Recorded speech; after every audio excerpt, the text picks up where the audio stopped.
મહિલા સશક્તિકરણની દિશામાં મોટું કદમ. દિલ્હી પોલીસની વિન્ટર કેમ્પમાં 8000થી વધુ યુવતીઓએ આત્મરક્ષણના પાઠ શીખ્યા.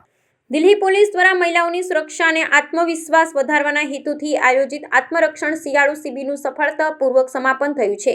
આ વિશેષ તાલીમ કાર્યક્રમમાં દિલ્હીના વિવિધ વિસ્તારોની 8000થી વધુ યુવતીઓ અને વિદ્યાર્થિનીઓએ અત્યંત ઉત્સાહપૂર્વક ભાગ લીધો હતો. આ શિબિર દરમિયાન દિલ્હી પોલીસની વિશેષ ટુકડીઓ દ્વારા યુવતીઓને કટોકટીની સ્થિતિમાં પોતાની રક્ષા કેવી રીતે કરવી અને શારીરિક હુમલાનો પ્રતિકાર કરવાની વિવિધ તકનીકોનું સઘન પ્રશિક્ષણ આપવામાં આવ્યું હતું. આ 10 દિવસીય શિબિરમાં યુવતીઓને જુડો, કરાટે અને અન્ય સ્વ-બચાવની કળા શીખવવામાં આવી હતી.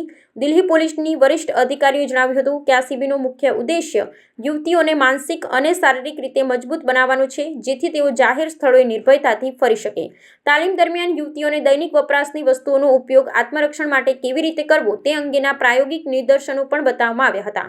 આ કાર્યક્રમના અંતે સહભાગીને પ્રમાણપત્ર આપી પ્રોત્સાહિત કરવામાં આવ્યા હતા. મહિલા સુરક્ષાના આ મહત્વપૂર્ણ અભિયાનને વાલીઓ અને શૈક્ષણિક સંસ્થાઓ તરફથી બહોળો પ્રતિસાદ સાંપડ્યો છે. દિલ્હી પોલીસના કમિશનરે આ પ્રસંગે જણાવ્યું હતું કે મહિલાઓની સુરક્ષા એ માત્ર પોલીસની જ નહીં પરંતુ સમગ્ર સમાજની જવાબદારી છે અને આવી શિબિરો દ્વારા નાગરિકોમાં સુરક્ષા પ્રત્યે જાગૃતિ આવે છે. આગામી સમયમાં દિલ્હીની અન્ય પછાત વિસ્તારોમાં અને શાળાઓમાં પણ આ પ્રકારના આત્મरक्षणના વર્ગો ચલાવવાની યોजना છે.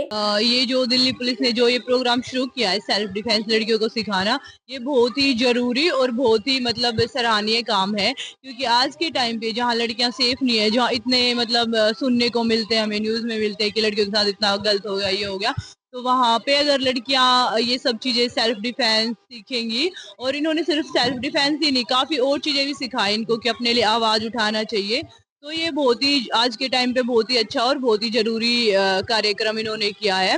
आगे जाके भविष्य में इसका बहुत अच्छा रिजल्ट आएगा और लड़कियां अभी काफी स्ट्रोंग और कॉन्फिडेंट होंगी.